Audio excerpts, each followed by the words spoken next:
Led Zeppelin are often remembered as a band of unstoppable success. Their albums sold in the millions, their concerts filled stadiums, and their songs became pillars of classic rock radio. But not every Led Zeppelin song was embraced. Hidden deep within their albums are tracks that never became hits, songs that puzzled listeners, challenged expectations, or simply arrived at the wrong moment.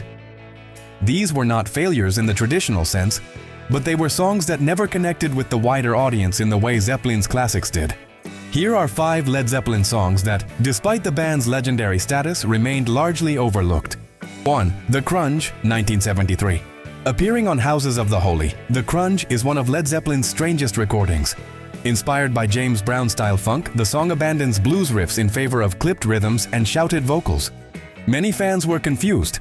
The groove felt awkward, intentionally stiff, and deliberately unpolished. Robert Plant's vocals were more rhythmic than melodic, and the song ended with a playful but baffling line. "Where's that confounded bridge?" At the time, audiences expecting epic rock found little to hold on to. Over the years, The Crunge gained a cult following, but it never achieved mainstream popularity. 2. Hats Off to Roy Harper, 1970. Closing Led Zeppelin III, this song was a raw tribute to blues singer Bukka White and folk musician Roy Harper. It featured distorted vocals, slide guitar, and a deliberately archaic sound. To many listeners, it felt unfinished, more like an experiment than a song. The heavy vocal effects obscured Plant's voice, and the structure resisted traditional melody. While critics later appreciated its authenticity and historical roots, casual fans often skipped it. In an album already criticized for its acoustic direction, this track stood furthest from commercial appeal. 3. Candy Store Rock, 1976.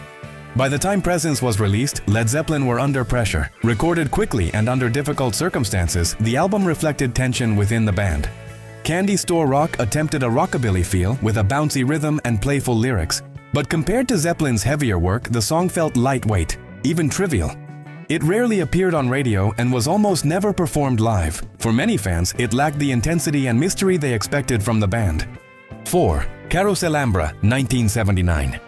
At over 7 minutes long, Carouselambra from In Through the Outdoor was dominated by synthesizers, a stark departure from Zeppelin's traditional sound.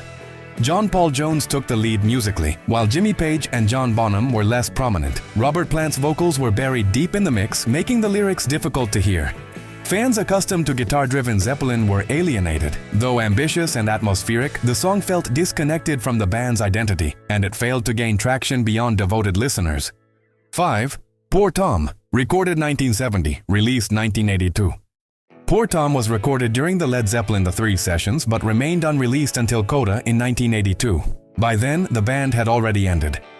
Built on a skiffle-inspired rhythm with Bonham playing brushes, the song was light, playful, and understated. But it arrived too late, released after John Bonham's death, without promotion or context.